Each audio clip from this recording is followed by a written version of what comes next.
接下来我们跟 RNG 对战了，然后我觉得 RNG 的中野很强，前面我要小心他们，然后就好好发育，好好保护我们光哥和我们马哥。我爱出肉是因为我相信马哥，就我出肉保护 AD 就赢了。That's actually interesting. I like to build tanky because I believe in SMLZ, but you've been doing this before. This wasn't just when you had SMLZ on your team, Doinby. And if you go all the way back with Doinby's history, he used to be a Morgana mid main when he was back with the QG Reapers in 2015, and Swift was his jungler. And it used to be that he would play Morgana mid every single game and just literally stick to Swift like glue, and it was almost like a Mac Noon-esque style. Swift goes in, and instead of giving their resources to their jungler like every other, or excuse me, their AD carry like every other LPL team, they would give all of their resources to their jungler and peel for him. Yeah, this is very interesting. You can see Stake behind the rest of the team as well as their coach. And RW, maybe things are finally starting to come together for them. Yeah, and that's the thing. It's also Stake versus Heart on this matchup. I mean, we talk about Rogue Warriors, we talk about RNG, but Heart, formerly of the Samsung teams, moved over to LGD, is now the coach behind RNG. Definitely has a bit of work cut out for him because I feel that there were some questionable calls in that draft. Yeah. You know, giving away the Lee Sin to Flawless. I think he's going to kind of grab the reins and be like, okay, you had your chance, and now I get mine. I mean, they're definitely a diamond in the rough type of team, but talking about identities as well, RNG have very much changed, especially in this game because they've substituted Karsa and Y4 back into their roster. And you know, we heard it from MLXG and Zhaohu that they are just trying to experiment right now before Chinese New Year, see what the best iteration of their roster looks like, and also get some game time as well for their bottom lane AD carriers who, once Uzi comes in, probably not going to see the light of day for a while. And while that can be confirmed, Clement and I have talked at length about this, that we don't think that MLXG and Karsa, like, they're not just experimenting, you know what I mean? They're not just, like, feeling things out. Karsa and MLXG are very competitive, and come playoff times, I have my bet that one of them is going to be the primary starter. And Karsa does have a lot of ground to grab on MLXG in terms of his synergy with the team. So while RNG are probably taking a little bit easy before Chinese New Year, trying to figure out and experiment a little bit, I feel like the junglers are still playing a very fierce, competitive match between themselves. I mean, there's very much a big difference between the junglers on top of that. Like, we heard from Zhao who's saying that with Karsa, I don't really need to micromanage him, he kind of just does his own thing, and whether that's for better or worse, that's how the team treats him. Whereas MLXG is very much, he tells him what to do, like, all the time. Does have more of a voice in shot calling, though, surprisingly, for being micromanaged so hard. Although we're still looking at Rogue Warriors here, and Mouse, can someone get him a cone? Got a bit of an antenna. I don't know who has actually better hair here, Stake, Doinby, or Mouse. Maybe that's intentional. Maybe everyone's hair is eventually just going to turn into Stakes. Like, he just has that effect on teams. Gravitates. Yeah. As there they go, RNG taking the stage, and like we said, new faces joining them. It's going to be Y4 and Karsa as the subs. Now, Y4 did play previously with RNG. He's been on the roster for a significant amount of time, longer than Abel has, and he's actually the dude that played when Uzi was injured last split. Yeah, and Y4 has looked very good. In fact, they played against IG in the very first game of this entire split, and Y4 came in after Abel lost game 1, and looked phenomenal, honestly, and has been the starter for multiple games now. And he does change draft priority a bit. Now, Kalista has kind of disappeared a little bit. It's hard to say if this is a trend or if everyone is just moving away from her. But Y4 is a big Kalista player. It was his most played champion previously. He looks very comfortable on it. So we'll see if maybe that crops back up into the ban phase, or if the LPL truly is done with Kalista and moved on to the Ezreal, the Kog'Maws, and all of those other ADCs. I still wonder, though, because in that last draft, it said it was very much a gambit from RNG going into Rogue Warriors, so I feel like there's still a good chance for Kalista to come out here, but that is a good thing to keep track of, because the meta is very much evolving very quickly in the LPL. Yeah, and I feel like it's moving more towards kind of not disengaged supports, but we do see a lot more Janna coming up. We see a lot more Tom Kinch, and that was kind of the evolution of Team WE bringing out the Caitlyn and the fast push strategy with the unsealed spellbook and the teleports everywhere and things like that. So I wonder if that's a response. I need to definitely dig a little bit deeper into the draft priority, not just in the LPL, but also looking globally to kind of figure out where the thread is for the Kalista. I mean, to be fair, not all the teams have moved that direction. WE was very much the first with the fast push, with the inspiration trees, and pretty much everyone going inspiration tree, and specifically having the unsealed spellbook. Now a lot of teams are following suit, but that was very much trailblazed by WE. Yeah, and it was it's interesting because it was their old world strategy, and they're like, let's just put a new spin on it with the brand new Runes and Masters of 2018. Yeah, and it is working out so far. I do want to take a second to look at Rogue Warriors, though, because could potentially be a 2-0 here over RNG. And it's actually just wondering, like, yes, there are some experimentation here and some vying for the jungle spot, but we'll see how that goes. We are going to send it over to the casters, though, for game number 2.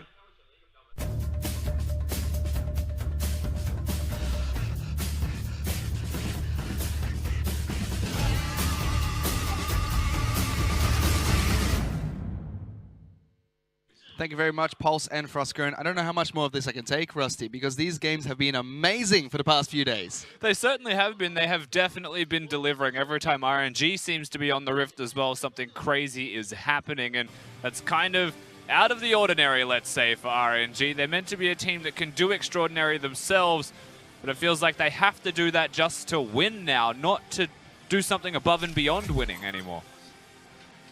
And you know, last split in the LPL, you take a look at the top teams, you'd be like, you know what, any team that beats them, that'd be an upset. Starting of Spring Split 2018. What's an upset, Fish? What is an upset? Because everybody is so close in each and every conference, even down to this match, Rogue Warriors against RNG. You can see their score in the East Conference, 2 wins and 2 losses apiece. And Rogue Warriors are the team that are up 1-0. RNG definitely were the favorites heading into this match. It's all tied up, but you better believe we've got some Casa action now coming in with Y4. Last time we saw Y4, he looked fantastic.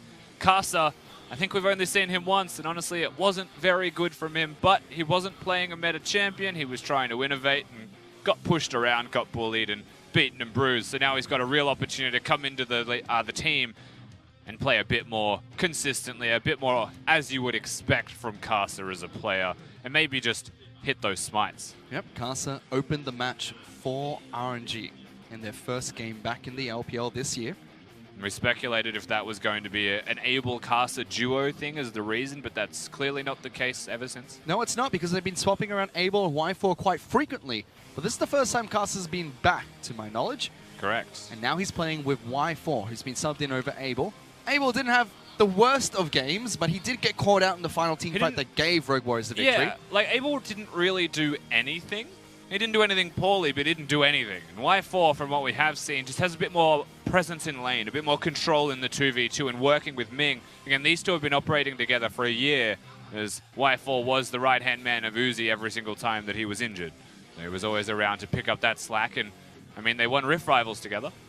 They certainly did. And the first bans have already come through here, Rusty. Kog'Maw, Braum, and Galio being banned out by RNG for the side of Rogue Warriors. Ezreal, Camille, and Azir are their 3 bans. Flawless gets Lee Sin again. We are going to see SMLZ on his Varus. Casa picking up Java, the champion he played the first time he played for RNG. And I would like to see Kalista, Tom Kench seen from RNG as the response. I think both of them should honestly be picked in tandem. You could go Braum, but Braum's banned. And so ultimately, when you're looking at support options remaining, something that has control in lane is the real goal. The rest of the roster, though, you mentioned the Jarvan being locked in. I think that's super good for Casa, super good for RNG. A bit of extra engage, a bit of extra lane and jungle pressure to go up against Flawless on his Lee Sin. Immediately, though, RNG will lock in Ryze as their champion of choice. They have their final pick here, the first pick rotation. Casa was flashing the Alistar, something that is constantly banned out against Ming. But instead, they go for Ornn, Flex picking up between Let Me as well as Ming. Rogue Warriors don't have the option of picking up the Braum encounter since that's been banned out. No, they don't, but they may well go for the Gangplank once again. Just to, you know, make the assumption that Ornn's going top lane, but because it's not set in stone, it's not fully revealed, the opportunity is there to change things up for the Rogue Warriors side. However, I think Mouse on Gangplank was perfectly fine. And you know it's going to get banned away if they don't lock it in here. And Tom Kench does get locked in for Rogue Warriors. And as Frostgurn was mentioning on the desk, Rusty, Kalista fell through the draft phase in that last match. Has not been picked up in the first rotation with Y4 being brought in, although it was hovered by RNG. Potentially, the LPL's done with this champion. There's been a lot of hovers and a lot of consideration for the Kalista. I do feel like Y4 may still go for it, and so Rogue Warriors could even consider banning it away with the Caitlyn, perhaps. But when you look at what they would be banning, Alistar makes sense. They've picked up the Tahm Kench, maybe even the Shen to follow. And we're not really sure what's going to be picked in that AD carry position, to be honest. As you mentioned, Alistar hitting the bench here. Ming, he was a highlight reel when he picked up the champion. They decided not to pick it up early on. So picking the top side very early for RNG.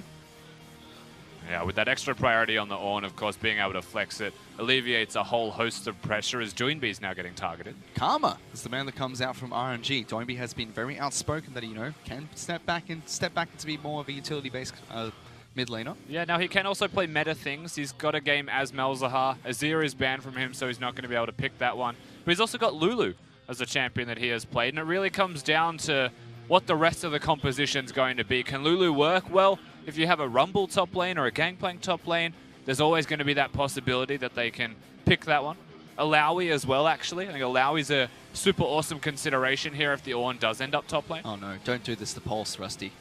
Well, Pulse isn't casting, We'll so the give him a heart probability attack. is 100% higher than it was. We can't do that to him. First Urgot, then Alawi. What's next? Soraka top might come out. Okay, that's not his. He tried to make it his. That's not his. He tried to. He tried his hardest. And I'm glad he stopped trying ever since. RNG do ban out Nah as their final ban in the second ban rotation. Caitlyn was the ban from Rogue Warriors. They get first pick here. Yeah, no, decent ban, removing one of the top lane carry tanks, of course, but opening up options elsewhere on the map by not banning out the entirety of Doinby's champion pool, though you can't really do it successfully. They still give Kassadin to Doinby, one of his other Abyssal Mask champions. And if you're thinking of Doinby's champion pool, it has to involve Abyssal Mask or it's a support. Which leaves Rogue Warriors top lane pick for Mouse last. Unless we see the Tahm Kench flex up there, which we have not seen in a long time. They should know that it's going to be up against this Ornn. Or, if it was a flex pick, RNG would have to show them now. And they hovered the Kalista, but straight away locking in the Vayne for Y4. I feel like that is one of the, like, it really depends on what the support is to be complimenting him. I'm not sure it should be the Ornn, though there was a combo there between them with the Condemn. I would expect something with a bit more lane presence. However, there is an Alistar and a Braum already removed. The Tahm Kench already locked. Did they go to Shen? It almost feels like a... Or is it Janna? It almost feels like an RNG requirement now. To be an AD carry on our team, you have to be able to play Vayne. As the final pick for RNG is actually going to be Taric. So Ornn does head into the top lane. Mouse can now counter pick for it. Okay, so they lock in the Taric. Of course, one of the few characters that has heal for sustain in the top, in the bottom lane 2v2 as well. Might help out the Vayne a whole lot when there's double relics and heals coming about. But picking the Vayne into Varus is already a losing situation. With a Tahm Kench that can apply damage, can amplify damage, Taric's role in this, Ming's role in this 2v2 is super crucial. Whereas the final pick for Rogue Warriors is going to be Gangplank in the top lane. We've already seen how this one pans out multiple times in the LPL, and they're going for it once again. This time, however, RNG have the aggressive jungler of Jarvan. They have the Ryze in the mid lane, which were two key components that are constantly used to shut down the Gangplank pick. And the Jarvan can very easily go to that top lane, you're correct. Last time, Xiaohu's also even hovering the teleport currently. He doesn't feel pressured by his 1v1 matchup. And it's a Kassadin, so rightly so. There is absolutely a possibility where Rogue Warriors get exploited from this draft. When you look at all of the scaling they have, a Kassadin, a Gangplank, all going to be fantastic. Varus is the one place where they succeed super early on. And of course, they spike throughout the whole game every time he gets an item. But I feel like Rogue Warriors have taken a bigger risk in this one by having harder scaling through those solo lanes against a comp that has less of it, has more immediate impact. Another big question that we've been hitting time and time again, Rusty, is Flawless gets his Lee Sin so much in the LPL. We know he's played Jarvan, he's played Kha'Zix, the two staple picks in the jungle. He's also been flashy on his Nidalee. Not to great success, however, but this Lee Sin, the man is a monster on it. Teams still keep giving it to him. Yeah, and it makes you wonder at what point they will ban it away. In this game and the last game as well, I expected it to be removed, but there's just such high priorities. Champions that you actually have to ban. And if you don't ban them and you give away Lee Sin, maybe it's still worth it. Maybe that's just where the meta is really fell upon. Lee Sin if you're a one-trick. Riven if you're a one-trick as well, like Jinnu from LGD.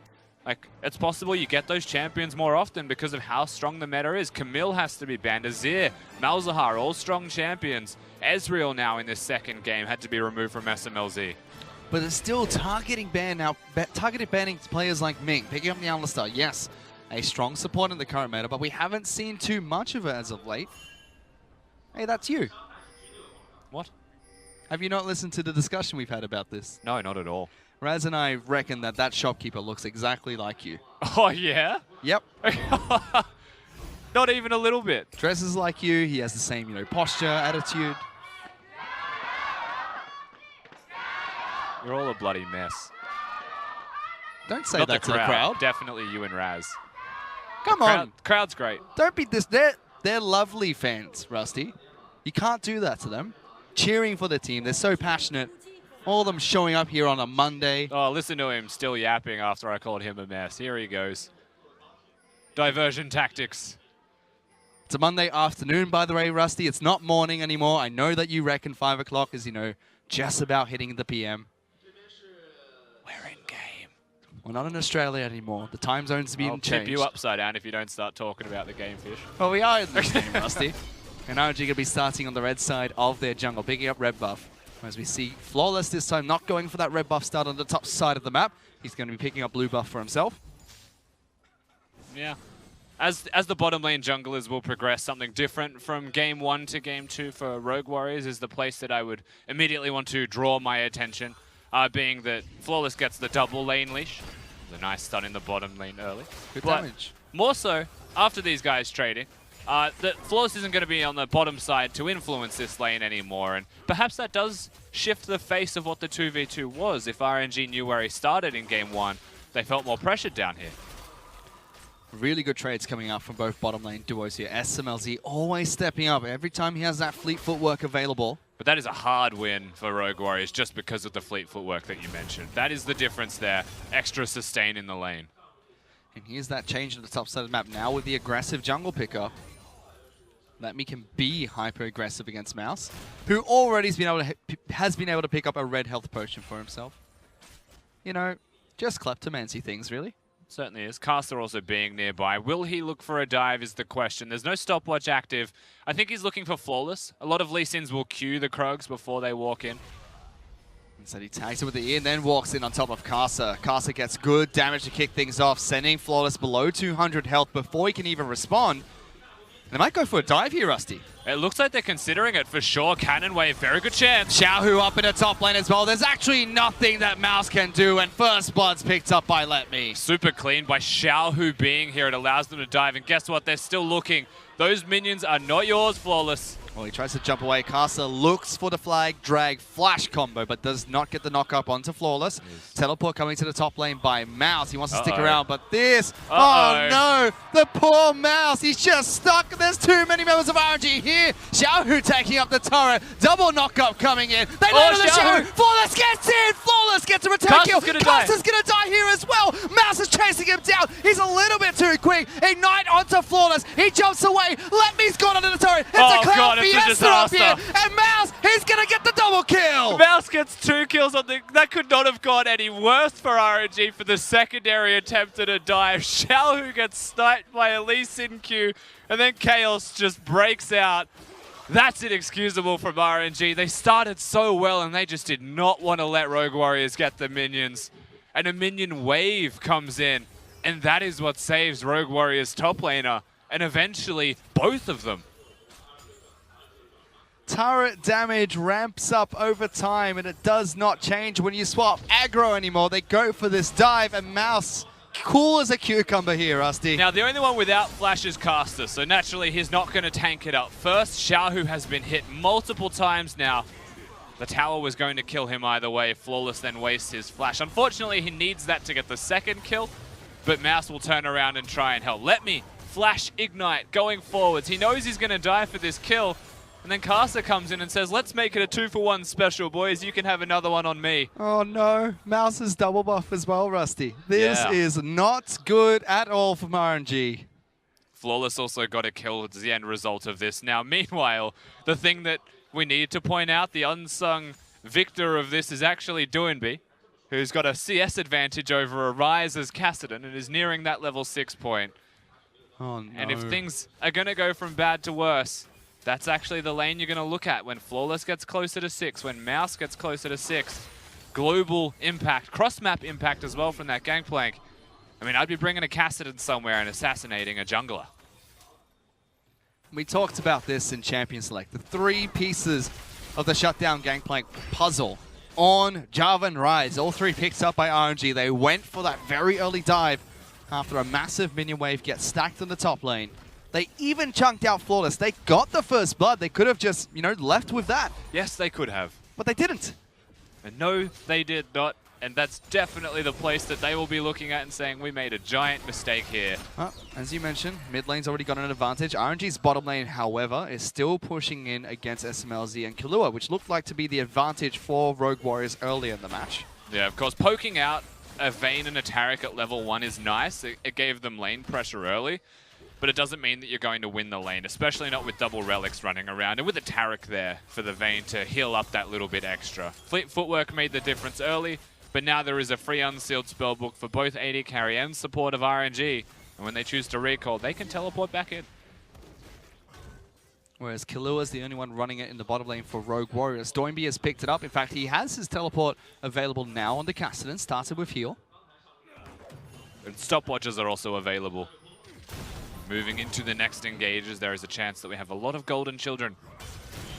3 for both teams have been picked up. RNG 4 unsealed spellbooks in this match. Yeah, they have 4 stopwatches themselves as well, so there's 7 on Summoner's Rift in game number 2.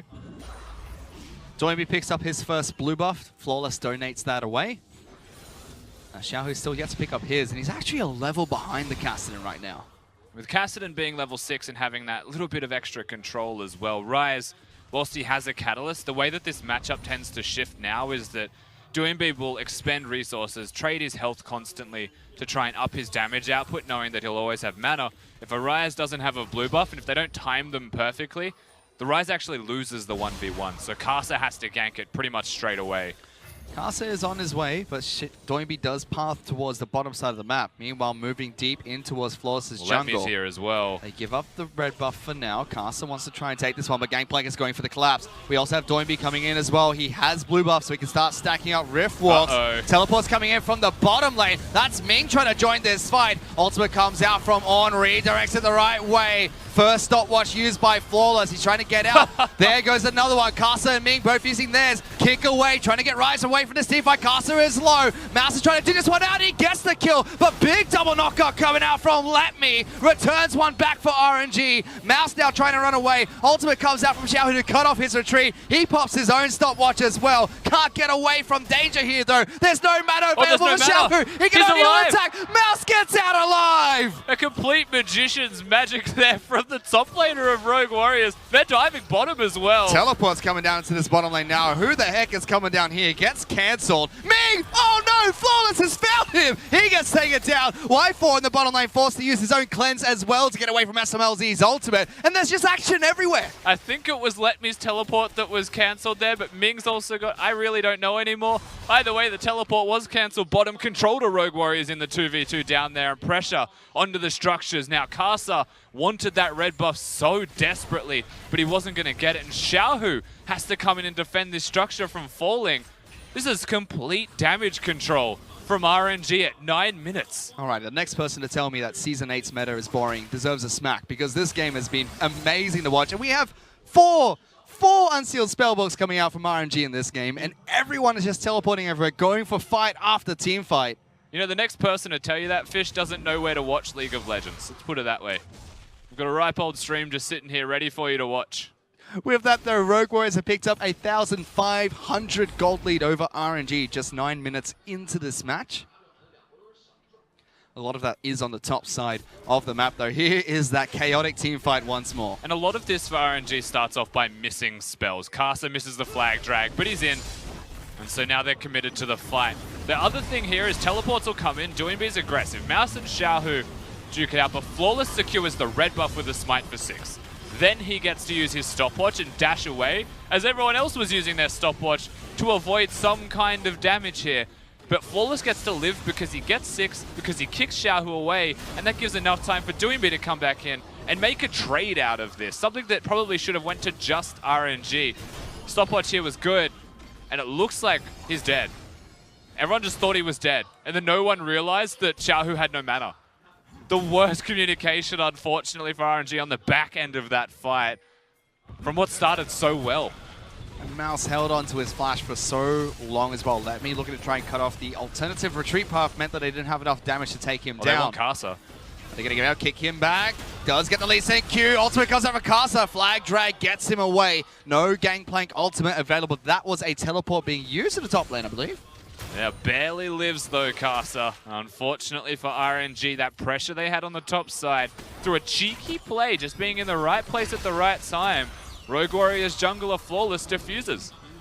Meanwhile, on the bottom lane, you can see Rogue Warriors, with all the pressure they've had over Y4 and Ming, get good damage on the bottom lane out of turret. Tarek's been rotating to the top side of the map. Vayne is naturally not a good or strong laner at all. And I can't stress how important it is that Flawless and Mouse chunked out Casa to prevent the top lane turret from being dove, or pushing away Mouse from the turret. He had no ultimate, and they were pushing and making a play for the bottom side of the map, Rogue Warriors. And RNG's response was top lane, but completely diffused there from a small little movement. I know it doesn't result in a kill, it doesn't feel significant, but if it gives the first turret over to SMLZ, if it allows Rogue Warriors to go from turret to Drake even, to then recall and set up for top lane, that's where they get a gold advantage from. Well, they've picked up that gold advantage, close to 3,000 gold in the lead. Castle is going to spot out Rogue Warriors taking this Cloud Dragon. Doinby is low on mana, but so is Xiaohu. Xiaohu, with blue buff though, can regenerate some. Flawless picks up the Cloud Dragon. Carson goes to go for the steal. Ornn's ultimate does come out. Does he redirect it the right way? Does not. Blast Cone gets everyone else from Rogue Warriors back to safety. Now they're looking for the blue buff though, Fish. They want to at least steal this away, and Rogue Warriors are here, and they're watching. That's smited away by Casa. Xiaohu already had his own, so small victories here for RNG. Dragon does go the way of Rogue Warriors, but just a Cloud. Does mean an unfortunate recall may be there for Doinby because he has the teleport. So if he runs out of mana, yes, he'll have to go back to base. But right now, he's playing so aggressively and using W's to keep mana up. Xiaohu able to dodge out away from the Lee Sin Q. Psychic Wave does not connect. He stays in lane to continue pushing out against the Castanen, who has acquired a nice gold lead for himself, about 20 CS up over Xiaohu. Has the Abyssal Mask too, so as far as I'm concerned, they were ready and they were looking for some kind of fight if he had the mana, if he had the blue buff, or if something was there for Doinby specifically. But I like the call. I respect that they back away from that scenario. You can tell where fights were earlier, by the way, for all the zombie wards that are just about to time out. I think it's pretty much only Rogue Warriors that I've seen from the LPL that have a significantly higher priority on zombie wards than everyone else. Which, as we said during the last game, it's very heavy of a priority in the LCK. So it is a rune that we should look out for. Like, and it's still, yeah, it's still high priority, don't get me wrong. From what I'm seeing, I think that Rogue Warriors on all of their solo laners will have zombie ward in some capacity. Primary or secondary. Well, RNG still have their eyes set towards the top lane. This was spotted out. And they're going for the dive on towards Mouse. Castle going to cut him off. Doesn't get the first knockup. A stun does come through from Tarek. Condemned into the wall as well. That is overkill. And everyone for Rogue Warriors, they want revenge for taking down their little top laner. They're going to chase on through. Turret's Flawless still hits alive. them. Turret is still there. Flawless does get the kick back on towards the Tarek, but RNG jump back in once again. Killua keeps Lee Sin alive. Another teleport coming into this fight. Xiaohu's trying to jump into the pit. Killua with the grey health. SMLZ's not here, but Rogue Warriors still trying to pick a fight. And one by one, every single member falls. Only Doinby left alive. Big overstep by Rogue Warriors, looking for a fight for no reason. They abandon mid lane. They don't just abandon Mouse. They choose to try and defend him. So now they all die. The turret still falls, and RNG get a big power play back to equalize the difference. Doinby still sticking around, has mana, and is forced to flash away. As SML says, that's all right, I will fight him. Xiaohu taking a lot of damage, gets locked down, still in trouble. SML, he charge up the arrow, but it's just not long enough to take down Xiaohu. It does force him back. SMLZ was super close to getting that kill. 2 summoners still available for the AD carry of Rogue Warriors. And this may be one of those games, Fish, where the bottom lane 2v2, where SMLZ can be a hero and can make the difference in this set. The rest of the map now feels super close. It's deja vu though, Rusty. RNG just picked up another team fight, and they're still 2,000 gold behind Rogue Warriors. Of course, we'll get to see that team fight once again. It all starts with Mouse. He knows that he's out of position. He's trying his best to get away, but with the range of Ornn's ultimate, We'll lock him down. Condemned to follow up. Y4 rather. I almost said Abel because it's Vayne. Does play this fight very well to output as much damage as he can, especially on the back end. From here, just back away. They have absolutely no reason to do that kick. Flawless has no reason to put himself next to a wall when there is a Vayne with Condemn. And Kalua's then just left trying to save him. And save Doinby. And then he is the one who dies for it. Super tragic. I'm not too sure why they overcommitted themselves to that, unless it was a 5-man magical kick from Flawless. Well, Doinby's down in the bottom lane during this fight, going one-on-one against Let Me On. Fancy the chance against the Cassidy, and going to be able to get the knock up from the ultimate, but no way to follow back up. He doesn't have his own teleport, neither does Doinby, so this is a 4-on-4 over the Rift Herald. Casa's went in, trying to see if he can get the smite. Execute can come out from Lee Sin. He does get it. Rogue Warriors will win the fight over Rift Herald, but they still have to pick it up. Flawless will be able to take it down. Ultimate comes out from Mouse, trying to separate the C-fight. Casa with a big ultimate to lock Rogue Warriors in the pit. Y4 popping his own ultimate, trying to move forward. SMLZ flashing forward. The ultimate from Ming, still not going to last. Flawless diving in. Stun only lands on the Lee Sin. Eaten up by Kalua to keep himself alive. SMLZ's going forward, but the rest of the Rogue Warriors are going to back off. But SMLZ was here this time, and that is the difference. He's able to push them away. He uses the flash. He's aggressive. He's going forwards, and RNG are left with only backing away as their only option. The kick's on, he has it. Thankfully, his mind was telling him no that time round. SMLZ gets damage on the top lane, outer turret, but there's rotations coming out from RNG. Both Let Me and Xiaohu can be delivered into the backlines, and they will. SMLZ is stuck, going one-on-one against the Rise. Flawless is there to try and back him up. Full health. Mouse has jumped back to the fight. Xiaohu in trouble. There's Doinby trying to rift walk into backlines. Casa's in trouble. There's a good old Pirate trying to chase everyone down. SMLZ gets the first kill. Y4's trying to dive away from the fight. Double kill picked up by Varus, and Rogue Warriors turn it around. And in a series of unfortunate shot-calling events, we have found ourselves now back with Rogue Warriors pushing again off RNG's decision to engage. When will it stop, Fish? Someone save me. It's never going to stop, Rusty. You can always see Flawless going back to base. Has the Rift Herald, decides not to use it for the outer turret, which SMLZ and Kalua should be able to take down by themselves. Dragon is going to respawn another Cloud Dragon, but Rogue Warriors could make their way towards the pit to take another objective. We're just 18 minutes into the match, Rusty. Already 13 kills. It started chaotic early, and both teams are fully committed to the cause as Flawless misses his kick onto Xiaohu, but SMLZ is full health the entire time. Mouse and Doinby, they're running distraction duty, and Y4 is trying his best to output damage. I honestly feel like both AD carries have been playing very well this game, but SMLZ is just too far ahead. He won his lane in the 2v2, and if that's where the difference really lies, then that's where Rogue Warriors get their advantages, and they have a gangplank to farm extra gold up with the Kleptomancy. Then they have the scaling advantage. RNG are looking at maybe the next 2 to 5 minutes to say, well, Lee Sin's supportive now. He's mostly just a kick bot.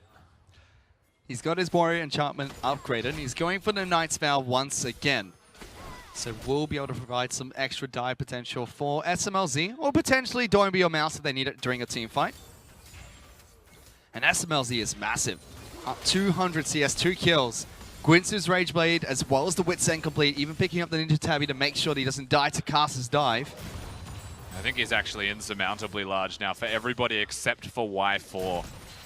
If the question is, how do we kill SMLZ? How do we beat apart a Wit's End, Magic Resistance, Fed, Varus? Well, the answer is a 1v1 with Y4 where the Vayne can output the damage.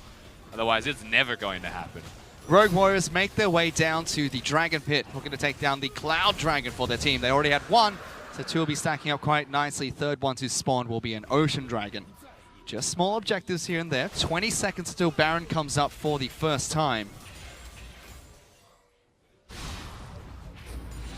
And I feel like with the 2 completed items of Mouse at this point in the game, with the Baron coming up like you mentioned, the dynamic starts to shift, the advantage starts to shift. A Vayne can't split push on this side of the map, but he needs to be on this side of the map. It's a cleanse Vayne now, no longer a teleport. Herald also being summoned, I think, out of necessity.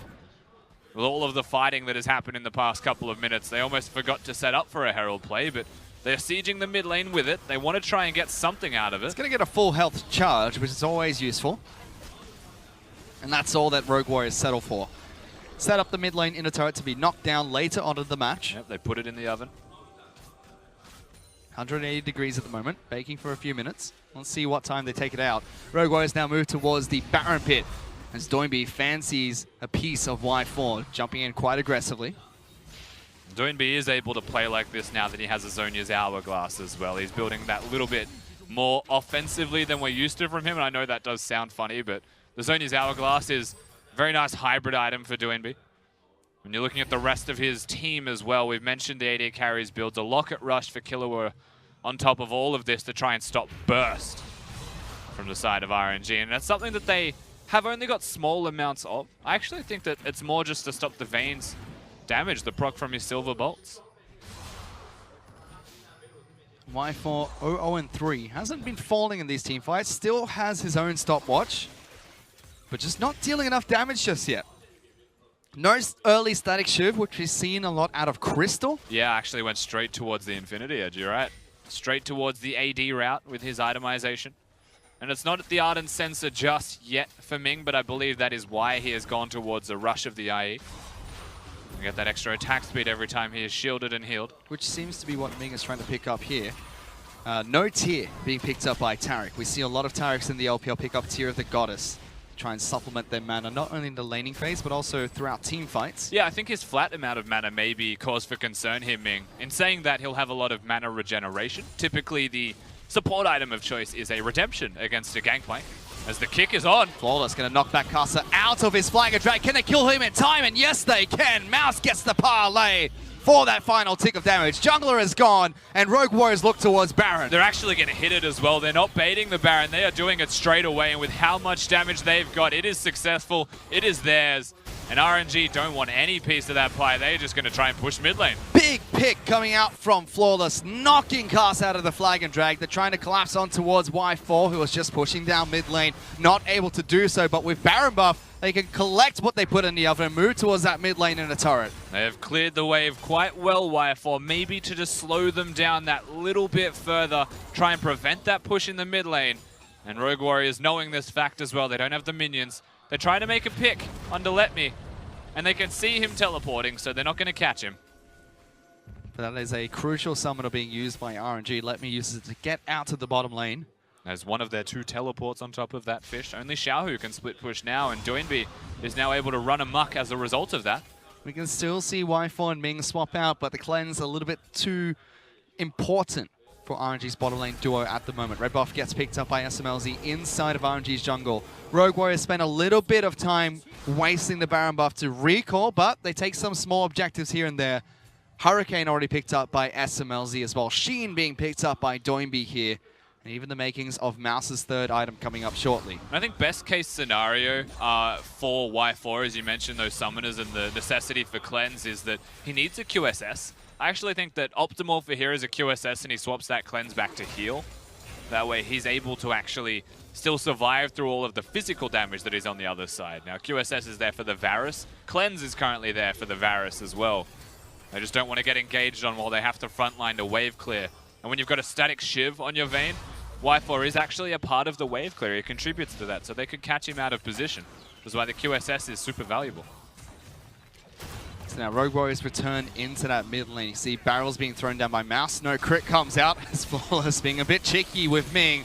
Ultimate's going to come out from SMLZ. That actually procs, I should say, the cleanse coming out from Y4. As no one saw Let Me headbutt the wall. Oh no, he never headbutted any wall. He's just currently dueling Doinby on the bottom side of the mid lane. Kassadin being a pest. Doesn't have his completed Lich Bane though, so as Assassination goes, Kassadin is not quite online. It's a couple rotations of ultimate and blue buff still needed for the mid laner of Rogue Warriors. Just under half of the Baron buff is remaining for Rogue Warriors here. Normally you see the team that picks up the first Baron, rotates around the map, picks up all the turrets outside of the opposition's base. Rogue Warriors are still trying to set up for just that. Only mid lane's taken down. Moving towards top lane and bottom lane now. In about 15 seconds, Kassadin's teleport will be back and available as well. So they threaten on the top side of the rift, utilizing Mouse actually as a point of power. There we go. SMLZ is in the top lane, gets good damage on this turret. Cannon minion is there, so still going to chip away. RNG step up to clear that wave out. Flawless is in the mid lane. Even a Tahm Kench coming in. Ryze is going to teleport to try and defend it, so they should be able to hold this for the moment. The thing you're looking at now, though, Fish, is that the Varus ultimate should be up before a Vayne cleanse is. And that may be the go button for Flawless and for Rogue Warriors. Which means Y4 can't step forward, but there should only be one more wave of Baron available for these teams. Doinby is actually going to teleport down into the bottom lane. Did not complete his Lich main, but Mouse still topside of map means Rogue Warriors effectively splits up RNG and take down all the outer turrets. And if they get this turret as well in the bottom lane, as the top lane one just secured by Mouse, you would actually expect that this is Ocean Drake and recall timing instead of pushing any further, just because of how long they have been spending side lane pushing, pressuring and controlling the map. There'll be a lot of money for everybody except for Doinby as he teleported. It's a very solid playstyle. Take down all the outer turrets, take every small objective on the map.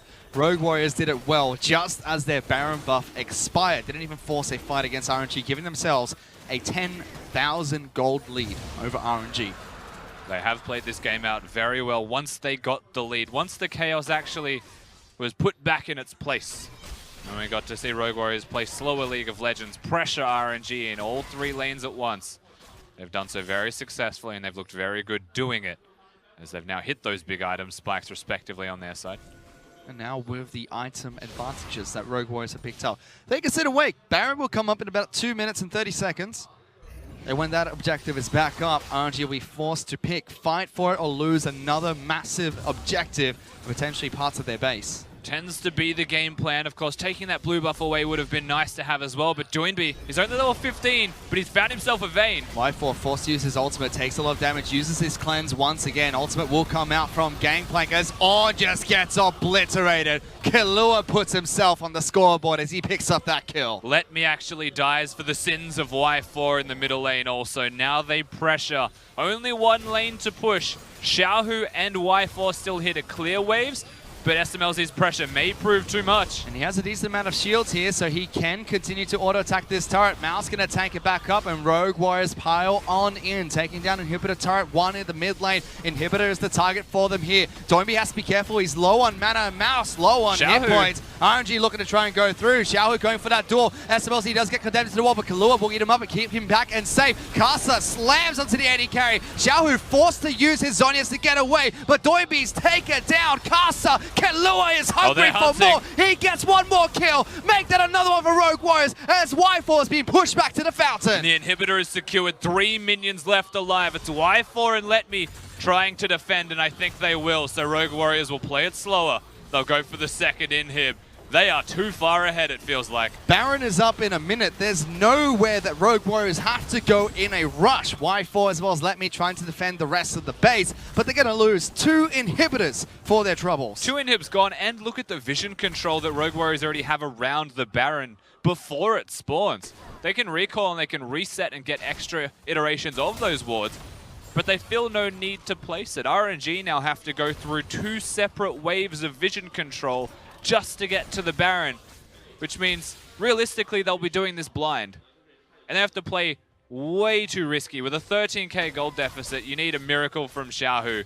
Some kind of ulting caster into the Baron pit at the perfect moment, I think is the only thing they've got left.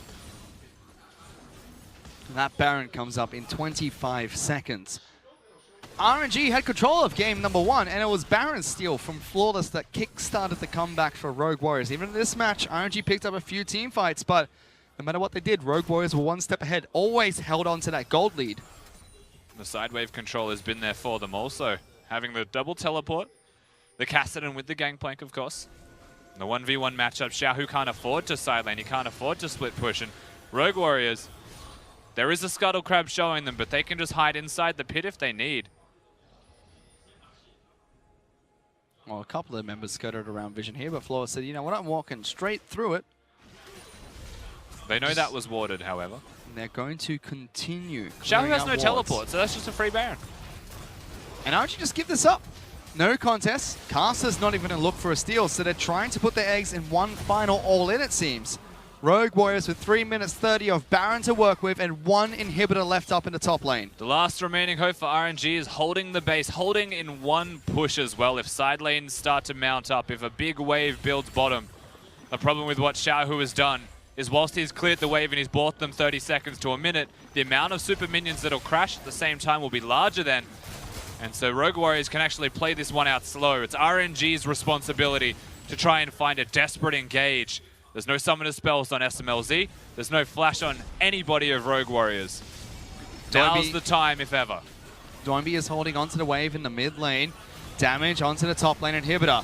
Let Me charges in, locks down Mouse. Good damage from Whitefall onto the Pirate. Mouse responds with his own ultimate. SMLZ going to lock down Let Me, but he goes in vulnerable from Tarek. Whitefall trying to tumble into back lines. Good kick there coming out from Flawless. Doinby jumping onto Whitefall. Pops his own Zonias. Whitefall left with no health, and it's a double kill for the Pirate. He wants Whitefall, pushes him back to the fountain once again. Xiaohu's left all alone. Flawless, is he going to dive in? He does, and gets the kill. Whitefall will pick up revenge, but it's not going to be enough. He doesn't even get the revenge he wanted as Mouse hunts him down. Finally the stopwatch comes out, but time's not going to stop for RNG because Rogue Warriors, they'll take down the Nexus. They'll pick up the 2-0 victory over RNG. Rogue Warriors show up on the day and they absolutely spank RNG. You can see all smiles from them now, and deservedly so, because it's RNG's own sword that they fall upon. Their own mistakes that cost them the entire game and potentially the entire set. Even game one, you would look at RNG and say there were things that they should be cleaning up, but today's not their day. Today is the day of the Rogue Warriors. And again, the question for the Rogue Warriors is how many times is Flawless going to get this Lee Sin? Because so many of their plays in game one, in game two, were created off the back of that man. And they just have such a solid roster to back him up every single time. His Lee Sin is immaculate. It's something that he probably should not be getting, but at the same time, this wasn't a Lee Sin performance from Flawless that outright won the entirety of the set. It was a performance from SMLZ that stepped up above the rest. Mouse, every single time he was getting ganked, he was too hard to kill. When RNG put Casa back in, didn't look hopeless on the job and set up the Knights and early play top side of the map. But things just never looked good for RNG no matter what they tried to throw Rogue Warriors' way. And I think MLXG's expression after game one really summed it up. What the heck happened? He's just staring at the ceiling with an empty look in his eyes as well. He's not sure what happened, but I can pretty confidently say that Rogue Warriors are a side that have so much potential, and we only saw a little bit of it today. It wasn't perfect from them by any means, but it was good. It was enough to net them a victory. This puts them ahead now 3-2 in their conference. RNG are going to drop further behind, and yes, you know, a lot of the top teams like to experiment all the way to Chinese New Year, but how much can you lose in the early half of the spring split before it really starts to affect where you will stand at the end of the season? Of course, this was a battle for standings as well, both being tied at 2-2, and for RNG going in their own conference, yes, they get to play everybody in this group twice, but to lose to them the first time just puts you at tiebreaker scenarios. Even if you beat them the second, standings become a lot harder to climb, and RNG's mountain becomes that little bit steeper every single set that they lose. And this, look, honestly, at this point, it's not just because Uzi's on the bench. The RNG are just not playing as well as we're used to seeing from them currently, and that's something that just has to be acknowledged. It was an action-packed game as well, Rusty. 23 kills in that match that only went for 31 minutes. It did start hot. Started with a dive in the top lane, and Mouse just looked like he was in his comfort zone throughout all the chaos. He's been there before. Mouse knows what it means to be dove a million times over, and this time around he's on the gangplank. Stopwatches, oranges, everything was K for him in the top lane. It certainly was, and Rogue Warriors are the ones that pick up their 2-0 victory. To break down that series, let's send it back to the desk. Cheers, guys, and all right, Frosk. Who was the perpetrator? Whose fault was it? I just feel like that game started and Karsa was like juggling chainsaws and everyone's like, oh, this looks so impressive. Like they got the initial gank up the top lane, but then like one took off his arm and there were still two in there. And everyone screamed, like, ah!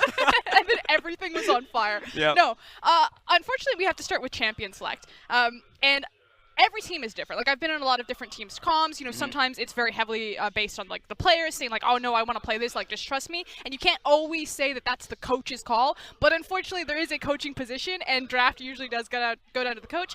So Hart, this one's for you, baby. What the hell? Stop giving Flawless Lee Sin. Why? I understand it's Lee Sin. You're like, banning that feels bad. But this guy is obviously unstoppable on this champion. And Rusty is correct. It wasn't all about the Lee Sin, but you can certainly start there. Yeah, at a certain point you just have to ban it, and at the same time it's just like maybe you just ban GP at this point as well, because like clearly the Ornn isn't working into the GP, and they try. To be fair, they tried to execute on it, but that just went horrendously. But we said it at the beginning, we're gonna say it again, and we're gonna start rolling our B-roll here and looking at all these different replays. Get ready. The champion pool for Rogue Warriors is very small. Doinby plays very weird things. Mouse plays pretty much exclusively Gangplank, and Flawless plays almost exclusively Lee Sin. Just take this away. Now, when we start with this B-roll, we're just like, grab everything top lane, because at this point for RNG, the lawn is on fire, the house is on fire, the dog's on fire. They threw everything in the kitchen sink at the top lane, and it never worked for them. And suddenly you have this Gangplank who gets a Trinity Force at like 11 minutes in the game. But everything being on fire is what we like in the LPL, is it not? Like that. I mean, maybe not for you, but like I find it very entertaining. I mean, the end of that, like what actually happened was RW pull out the 2-0 over RNG, and those are words that I didn't think I was going to say at the start of the split. I was expecting RNG, even if they are coming in with different picks, different players as well into those roles, I would never thought it would come to this. Yeah, and it's the fact that RW also kind of start off a little bit shaky and a little bit slow. We had a lot of hype driving around them. You know, this is supposed to be the comeback team, the revenge team. Mouse was kicked off, SMLZ was kicked off, Doinby left JD, and they all group up together, and they're supposed to be like taking down names and kicking some ass, and then they kind of teetered out. But now taking down RNG, and it's hard to say because level of competition, that was not the RNG that we're used to seeing. Like that's a bad look for the team, and it's really weird about what's gone wrong with them because their shot callers were still there. It's supposed to be Ming, MLXG, and Xiao who is kind of the primary voices in that conversation. We saw MLXG in game number 1, and it didn't really matter. And yeah, Karsa comes in. He was also one of the shot callers for Flash Wolves, so it's not like they're missing a leader in that roster right now. Like Uzi is not a shot caller, and things are still just a disaster. I mean, it feels good for Stake though. It's like the LMS sending regards. It's like, get back to the bench. And that's basically, I don't think we're going to see Carter again, to be honest. Maybe that changes when Uzi comes back, presumably after Chinese New Year. But every time Carter comes into the roster, I don't think he's the main problem. He's not the main perpetrator, but he's going to get the sentence regardless. And that feels pretty bad because we're just going to see MLXG constantly now. But I don't know, that initial tower dive and then the aggro didn't get juggled properly, because the fact that Mouse teleports back into that, you're like, oh, I guess he's just intentionally feeding now, because normally if you teleport back onto, you know, in the middle of 3 wolves, you like just put yourself back in the Coliseum, and it somehow works out for them, because surprise, surprise, the tower still has aggro, and suddenly Karsa is dead, suddenly Xiaohu is dead, like Flawless turns up to the party.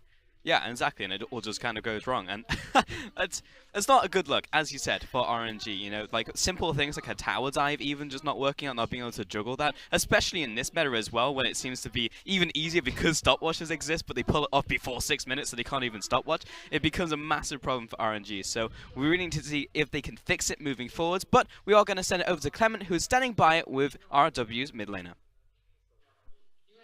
Hello, ladies and gentlemen. With me is the victorious Doinby. Doinby, 你可以跟大家打声招呼吗？大家好，我是2W 的中单Doinby。 That's such amazing Chinese. It always catches me off guard. So my first question for you, Doinby, is that I think the turning point for your series was how well Mouse handled all the pressure in the top lane. What were the rest of the map telling him when he was getting dived like 4v1, 4v2? How did you guys coordinate and kind of keep him up there? 就 Doinby， 我想问你的第一个问题是，我觉得刚刚那个系列的关键其实是这个光哥在上路的一个抗压，1扛4，1打9。 镇住了整个队伍的一个阵脚。那你们当时其实地图在其他地方的话，有跟他说些什么吗？那怎么样去支持他这样？当时情况是这样的，是因为那个中单是退完线就不见了嘛，就他往上靠。我那波以为我那个睿智是回家，然后准备 TP 上去，因为那波貌似招我们来上路就保护他，所以打野也上去了嘛。然后那个看到打野被那个皇子打残了，然后那个时候我以为是睿智上单 TP 过去，那个睿智是 TP 上去，但并不是这样，他是就走过去。然后我看了睿智之后，哎，光哥对不起，但是也没有办法嘛，所以说就只能给战友吧，就光哥战友这种。那我就没办法。Okay, so what happened there was that Dwembe's answer is that I saw Rise disappear from the mid lane, and I told him that hey, Rise is not here, and afterwards that I thought that Rise might have used his teleport into the top lane, but that actually wasn't the case. Rise actually just walked up there, and then we saw Flawless get chunked out by Karsa in the top lane, and there was nothing really I could do right there. So even though that Mouse was asking me, please come help me top, please come help me top, all I could really say is, Mouse, hang in there. And that was his only answer to the question. Dwembe, that was a great answer. Thank you so much for taking us through those moments. My second question for you is that you're really known for building these tank builds on champion like Kassadin, like your Rise. But today, your Kassadin actually went for the more standard build, the Rod of Ages and the Lichbane kind of build. Can you talk us through your build choices? Dwembe 就是我知道你其实你很多说你的出装是非常有名的，就比如说你的卡萨丁有时候都是出一些坦装这样子。那你能跟我们解释一下，为什么你今天的一个选择好像是一个比较正统的时光跟这个巫妖的路线吗？是因为这次前天跟老干爹打的时候，我们那个输给了嘛，那个第3把玩了卡萨丁，然后那把输了嘛。然后我看了，就很多粉丝们说我的出装备有问题啊什么的，但是之前赢的时候，他们说哇这个装备就无敌，但是我输的时候都是怪我骂我，哇你这个装备真没办法，所以说。其实我都不管嘛，但是我就希望以后也是，就我们粉丝们，我比赛输的时候就骂我、怪我，不要怪我的其他队友啊，或者我们那个教练组，就骂我、怪我就行。以后我也会出这种肉装，你们赢的时候就夸我，输的时候就骂我就行。Okay, so Dwembe's answer was a little bit indirect, but he did have something to say to all the fans out there in China. He says that when I lose and I build this tanky items, all the fan base is, cussing me out. They're saying that my build is total nonsense and they're all blaming me constantly. But when I win on the tank build, they don't say anything. So I hope that the fan base can keep it that way. When I lose, don't blame any of my teammates. Just put it all on me. Continue to blame me. And I'm going to continue to build my tank items. That's actually, I'm actually speechless. I can't believe you actually said that. So my final question for you, Dwembe, is in the English cast, we have given SMLZ a name. We call him the Marble Statue because he typically doesn't show any emotion. Can you tell me what happens if you try to tell SMLZ a joke? 就Dwembe，我最后一个问题想跟你讲，就是这个英文的解说台的话，其实给司马老贼取了一个名字，他们就是称他为一座雕像，因为他似乎都没有表情的。那你自己是一个非常乐观开朗的人，你跟他讲一个笑话的时候会发生什么事情？这个问题我回不了，对不起，这个问题回不了，对不起。So Dwembe's answer is a mimic of SMLZ's answer, which is basically, I'm sorry, but I can't answer this question. Thank you very much, Dwembe, for this interview. Please don't go anywhere. We have the e-commerce worlds coming up for you. SNG versus, I'm sorry, Suning Gaming versus Jingdong coming right up.